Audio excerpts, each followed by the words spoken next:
Can you introduce yourself, please? Yes, hello, my name is Sebastian Metz. I'm the director of a documentary feature called Metamorphosen, which will be screened at Ambulante 2014. Fukushima was the beginning of everything because I remember during that time when this accident happened in Japan, all people in Germany were afraid. A big media discussion started again about nuclear energy, the use of nuclear energy and the consequences for human being. And during that time I had a friend in Tokyo. I decided to travel there to visit him. Now I finished a short film that consists out of this footage that I shot in Japan. And it will be premiered soon on a documentary film festival in Europe. But when I came back from Japan, I wanted to try to find out how difficult the situation is in Japan and how can I compare it to past nuclear accidents like Chernobyl. And then I suddenly found out about Mayak. It's not so difficult to find out because it's not a secret anymore. And I was very surprised that no one knows about it. And also me, I never heard about this before. So, and when I then found out that the people are still living in this region, they never got really resettled into another place, I was very soon clear that I want to make a film about these people living there. In the beginning it was very difficult to get close to the people because a lot of media people went into this region before. And the people talked to many people and the situation did not change for them. So they asked me why we should talk with you, because we gave so many interviews to people and we're still having the same problem, so why we should talk to you. But after a while they noticed, okay, we are not going away after 2 days, we are not wearing protective suits and look like aliens, we live with them there, we spend much time without doing any interviews or filming, just having tea and talking, and so I guess that's how we get closer to them, and finally they trusted. Мы 29 числа мы были на поле, убирали урожай картофеля. Произошел такой взрыв, что земля дребезжала под ногами. Все, конечно, испугались, дети сразу легли на землю. А взрослые думали, которые на войне участвовали и по войну слышали, они думали, что опять началась война. I think nowadays we are trained to capture an image very fast because they disappear very fast again. So if I see something, I read it as fast as I can because I expect the image will go away very fast again. And if there is an image, if you look into an image longer than the first reading, then you expect, okay, now it should come a new one.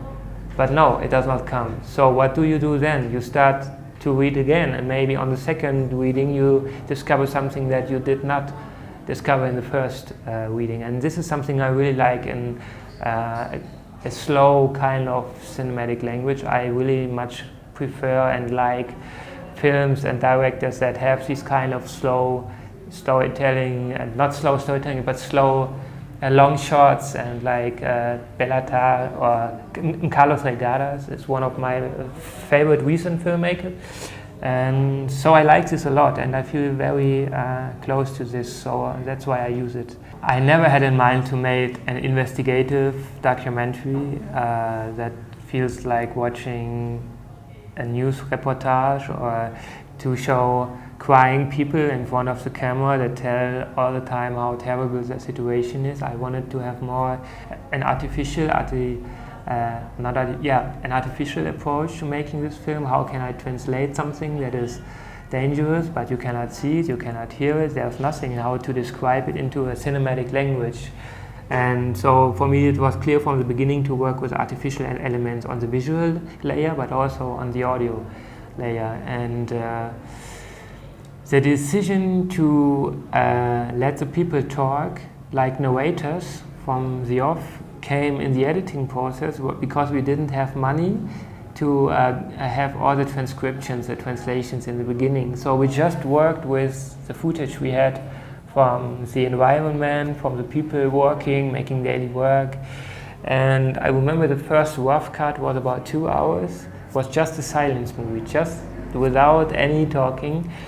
But this worked for me so strong. It was such a poetic, strong feeling that I had, and it was very close to what I really wanted to do with the film, that when we had the classic interviews that I made and we put them into the film, it destroys it all.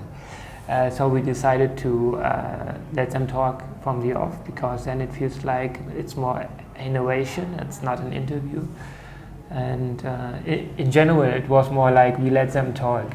For me, it was clear to work a lot with sounds, with original recorded sounds. I did a lot of stereo recordings from the wind, from the water, from everything. So it should be that the audience can experience somehow this place, even if it looks maybe a little bit superficial because of the black and white photography, and everything looks a little bit surreal. Like I expected this beautiful landscape there. Each single frame of the 24 seconds, of the 24 frames per second, I transformed into a black and white image using a black and white filter in Photoshop that is made for black and white photography. For all the photographers that are changing from film to digital photography, but still want to or try to have this kind of film look, that black and white. So you can increase the structure of things, you can create something that sometimes look very like Sebastião Delgado, for example, which is not natural anymore.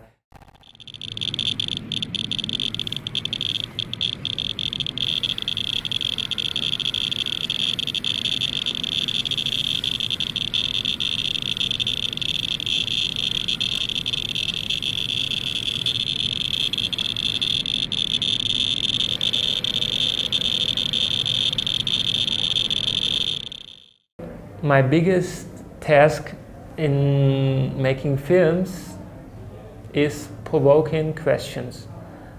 For me, questions are much more interesting than answers. And if I can achieve with this movie that people who saw it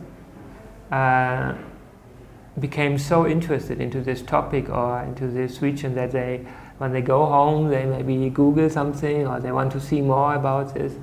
This is a much more productive energy that I can create with a movie than just a movie that gives facts. Try to give as many facts as you can to be like a school film, you know what I mean? That you sit down, okay, now I want to experience something about a nuclear accident in the South Ur region, and after that I go home and I know everything, so I don't need to take any thought anymore. So for me, filmmaking should provoke something that is so strong that it still is in you when you go home, and maybe even the next day. And for me, this thing can be a picture, it can be the face of someone that I show in my film that looks into your eyes in the cinema. It can be some noise you remember, some very strange sound. This is something that makes cinematic language so strong to me, because it can keep inside me for a long time. Is this a cat? I know, okay. If just 10% of them try to make some research, it will be 700 people all around the world. So maybe this is not much for changing something, but I think it's very important that that a film can achieve something like that. It's a cat, no? No. No. They sell, how do you say? They buy mattresses. Like old. old Okay. stuff. That's Yeah. nice. You can hear it But over the city. I'm so much And it's like a song. fascinated by sounds in general. When I have a Zoom recorder, you know, these they are very nice because you can take in And I started to make a sound archive. Whenever I come to a city, I just record it. But I don't have a Zoom recorder now. I make it because I think there are many sounds to discover. That's a very typical sound nowadays. Okay. It's the same recording and they use it all over the city. Okay. So everybody you are, Yeah. like we buy your mattresses, old stuff. Well, thank you so much. That was okay. Thank. Yeah, I think Thank- we're